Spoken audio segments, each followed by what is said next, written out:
I love the republic I live in. I love the republic I live in. It's disgusting in my own country town. They would rather bitch about You have to decide what kind of America you want, right? You have to decide. It's your country just as much as it is mine. Republican, American, Canadian, liberal, hypocritical, you lack sincerity. Can't believe the liberals in Paris, you it must be a parody. They should've chose Ray, but apparently y'all make decisions alphabetically with no sense.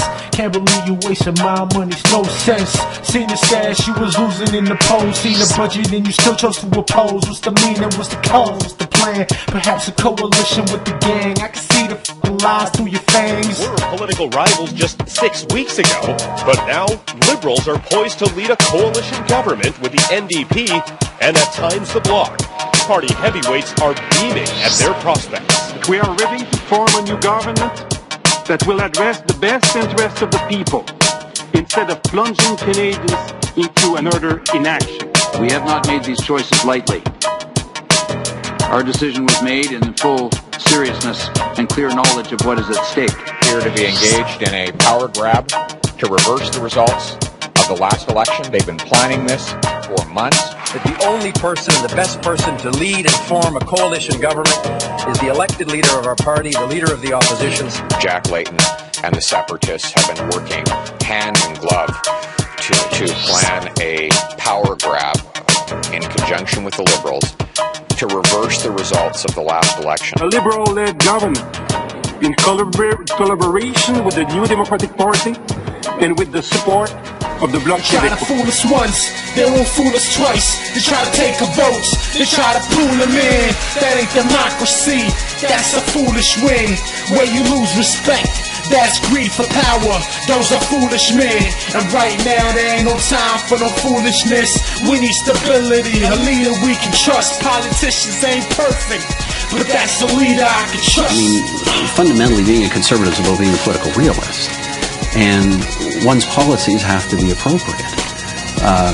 You know, we've done, as no secret, we've done these big economic stimulus measures. We've had large-scale direct government spending, running some deficits in the past couple of years, because everything I know about the economy tells me that's the appropriate policy under the extremely unusual circumstances we found ourselves in. You don't stand up and do a policy that's inappropriate because somebody says that it's not their dictionary definition of conservatism. But I think we've done it in a way that is consistent with our views and consistent with the promotion of the kind of Canada we want to see over time. We are running right now the freest, the most free enterprise government in the developed world. I think that's very arguable. We're one of the few countries reducing our taxes. We are, even with our deficits and debt, we're at some of the lowest levels in the developed world in these areas. So, you know, one has to compare oneself to reality, not to some abstract. You're taking the positions because they're the right positions for the economy. There's lots of things we've been pressured to do in this minority government that we've refused to do.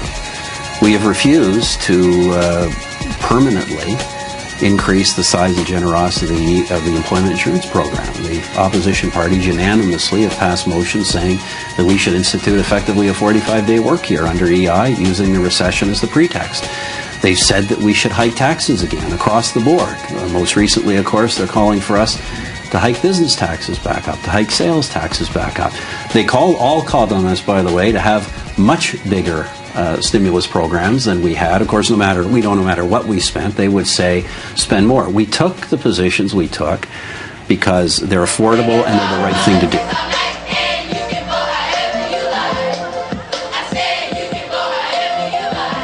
But if you do a few hours of reading and spend half an hour at the ballot box, your voice can help to redefine the direction of this nation. Your voice can help shape Canada's future. A little time and a little effort is all it will take. Where will you be on Election Day?